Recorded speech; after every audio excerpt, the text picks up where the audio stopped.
Fil-ġimgħa tan-negozji żaru medji l-Assoċjazzjoni ta' min ħaddem organizzat forum nazzjonali fiż-Żejtun dwar is-sostenibilità fin-negozju permezz ta' strateġiji dwar l-ambjent, is-soċjetà u l-governanza tajba. Il-President tal-Assoċjazzjoni ta' min ħaddem Ivan Refalo qal li dawn l-istrateġiji huma opportunità imma wkoll sfida għax qal jirrikjedu bidla fil-mod ta' kif negozji li jirnexxu joperaw. Qal li din il-bidla hi meħtieġa. Indirizza l-forum anke d-Direttur Ġenerali tal-Assoċjazzjoni ta' min ħaddem Kevin Borg li saħaq dwar l-importanza ta' dawn l-istrateġiji jekk in-negozju Malti irid ikun kompetittiv, reżiljenti u wieħed rispettat. Dan jista' jġib biss benefiċċji speċjalment f'sitwazzjoni fejn hawn nuqqas ta' ħaddiema f'Malta u tajjeb kemm inti tajjeb li ESG tixprunak biex dejjem tkun aħjar u dejjem taqdi l-ħajja ta' madwarek kif semmejt ġifieri l-klijenti imma anki l-impjegati u l-komunità dejjem taqdihom b'mod aħjar. F'messaġġ rekordjat il-President ta' Malta Mirjam Spiteri de Bono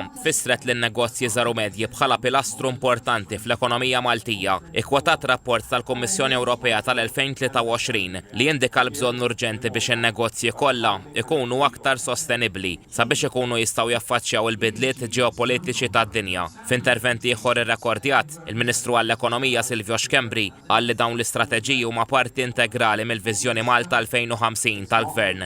Semma skemi bħal Green Mobility u l-investiment massiġġ li qed isir fl-intelligenza artifiċjali. Min-naħa tiegħu ix-Shadow Minister għall-Ekonomija Jerome Caruana Cilja indika li l-Gvern għandu jħares lil hinn mill-figuri u l-prodott domestiku gross. Qal li l-viżjoni tal-Partit Nazzjonalista dik ta' nazzjon rikonoxxut għall kwalità ta' tkabbir ekonomiku tiegħu.